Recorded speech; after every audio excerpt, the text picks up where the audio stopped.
Hey guys, welcome back to another NaytonTech vlog. This should be vlog number 26. It has been quite a while since I put out a NaytonTech and pretty much anything on video wise. Been pretty busy over the winter and spring, and actually now it's into the summer. It's actually about 100 degrees outside right now. It's super hot. So I am getting some stuff caught up in the garage. A couple new designs. One of them we are going to go over today. I finally have the EF vents, the left and right vent. I believe I've got them done. They are actually ready to be sent out for testing. So I'm going to show those guys to you today, as long as another product that I'm working on for my own car that I might release to you guys if everything works out okay on it. So, and then I got a couple other things that we're going to go over. But let's hop over and take a look at the left vents and how those guys work. The first piece, this is for more of a 1991 like sedan. I believe some of the hatches and wagons might have this style where it doesn't wrap around the bottom. It's kind of just more of a square, but pretty close. This one I will angle. This is just a prototype. I do all my prototypes in various colors because it helps me kind of notice the edges and stuff better. But this one, all it is you just kind of pull it to the side a little bit. I'm going to try to do this with one hand here. And this left side just pops up. It's kind of hard to do with one hand. There we go. So left side, or sorry, right side pops up. So left side goes in first. Push the right side in, and then push it just a little bit to the right, and it locks in. You can see this from the back.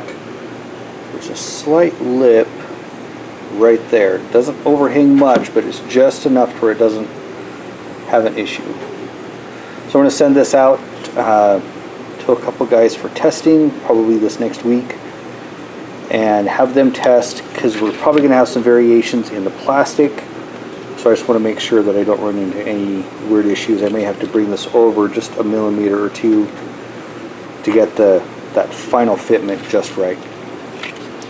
So that's that one. I'm going to release both of these at the same time, and since these are symmetrical, I am going to do, I can just flip it and print one for the right side if you're just wanting like a block off. This, I'm going to release the block off plates in black. It'll be in ABS with the gauge pod and a block off plate. Will be the first two. I might do tweeter pods down the road, but those are going to be kind of I have to make custom for each different tweeter and thing like that. So those will probably come down the road. Over here, I'm going to grab my screwdriver here in a second. This is actually a CRX dash. I do not know the year, but you can see I got fitment is nice. It does not move at all.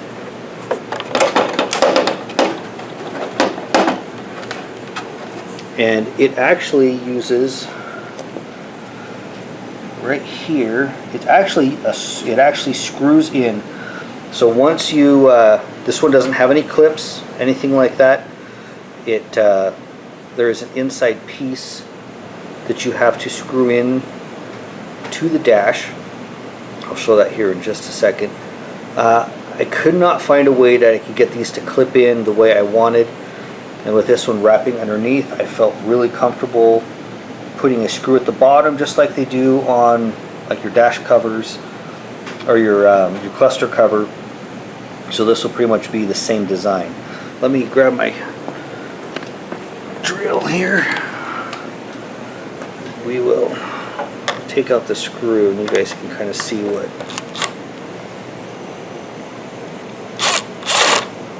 This is a lot harder to do stuff with one hand when stuff wants to move on you. Okay.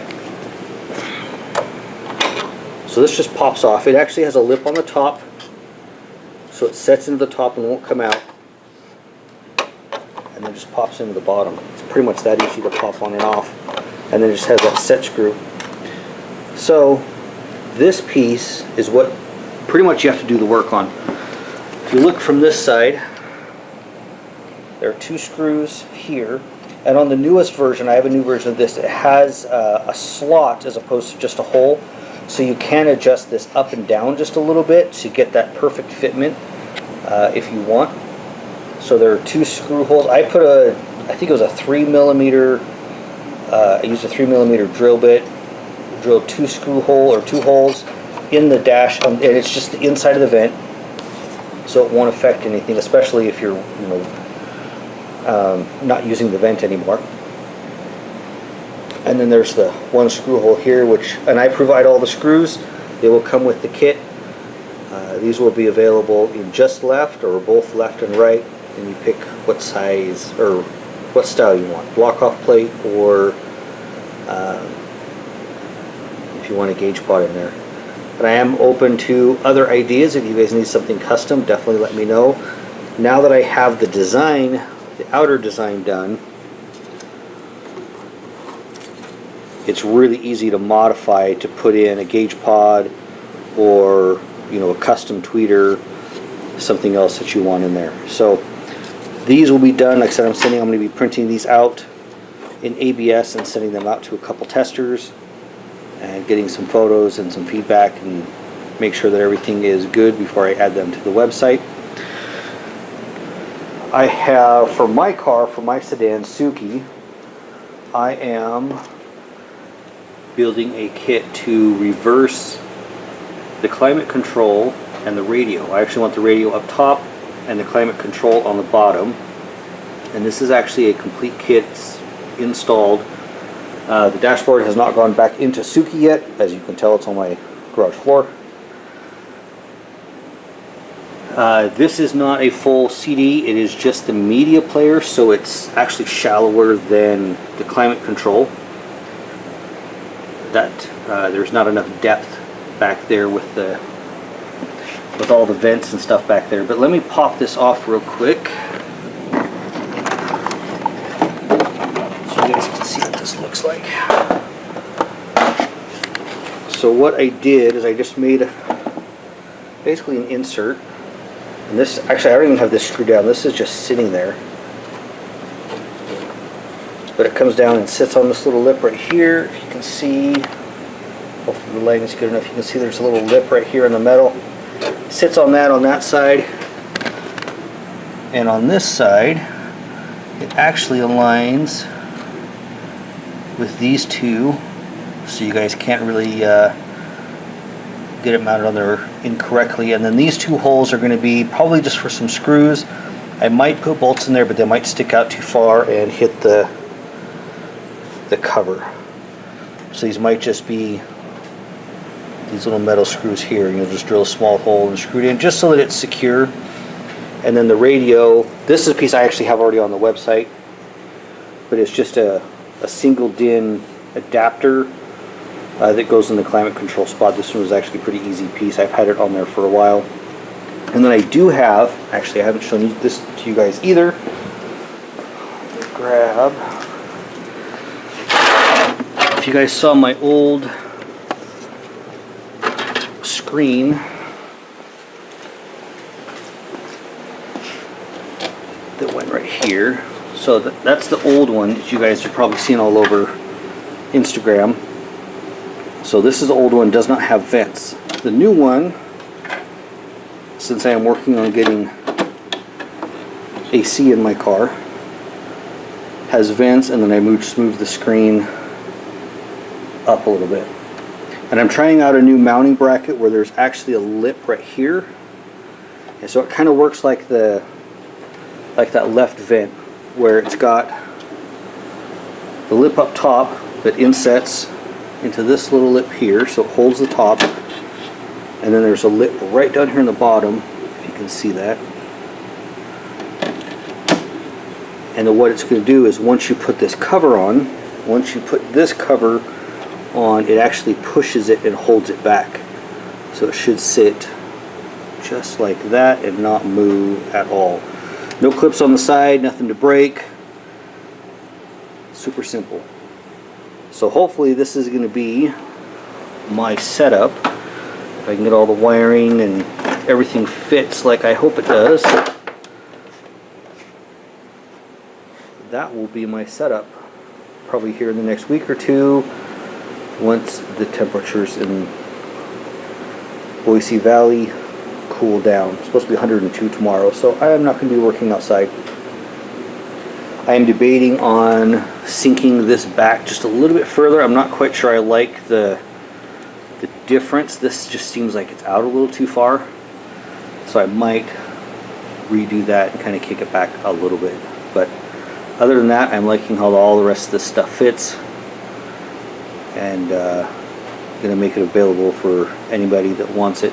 I like this because I don't use the climate control very much, and with the cup holder, the cups will still come up, you know, like an extra large or a large cup will still come up in this area, but it won't interfere with the radio and shouldn't interfere with at least adjusting the fan or the temperature. So kind of a little upgrade there, more quality of life sort of thing.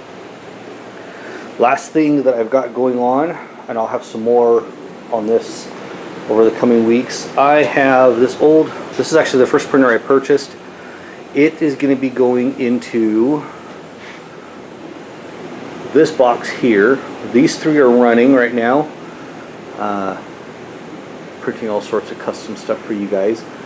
As soon as I get the plastic, so I run three. These are 5 kilogram or 11-pound spools of plastic. They are on back order right now, so hopefully they get off back order before these two run out. This one I just opened. So as soon as they get another spool of plastic, that printer will be going in here and be up running production. So I'll have 4 running production.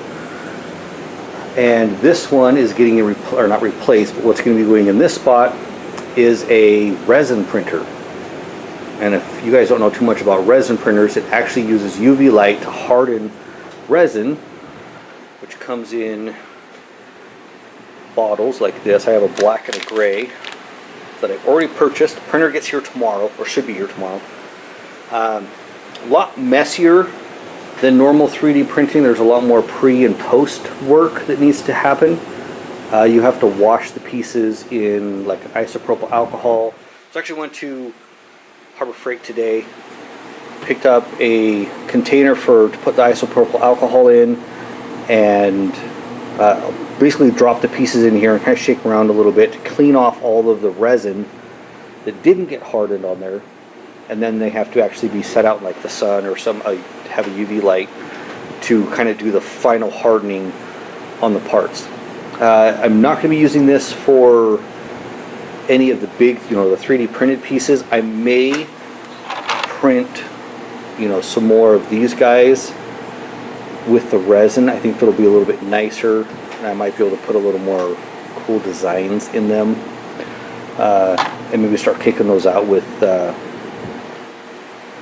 each part you guys buy instead of stickers, because I've been having a hard time getting a hold of those. So I went to Harbor Freight. I got some nitrile gloves, got that container, zip ties, which actually those are for other stuff. I got something else, but so I had to actually go pick up some stuff for that printer. Hopefully I can actually start playing and testing with it tomorrow. It's completely different software to learn for what they call slicing it and getting it prepped for the printer. So I'll probably be doing some information on that. I'll probably be using some of it at least to start testing with for like little D&D figures, just to kind of play with it and get some stuff going there. If you guys have any questions about what's going on, what I'm working on, things like that, I do try to keep the website updated at least every week or two. And you can also check, there's an in development page that I'm going to try to keep updated a little more often now that I've got a couple things moving forward that I'm working on. So keep an eye there. I'm also going to try to start putting out videos again now that my garage is clean, and I've got a couple other printers that I'm going to be setting up and going. So stay tuned. We shall see you next time. Have a good day.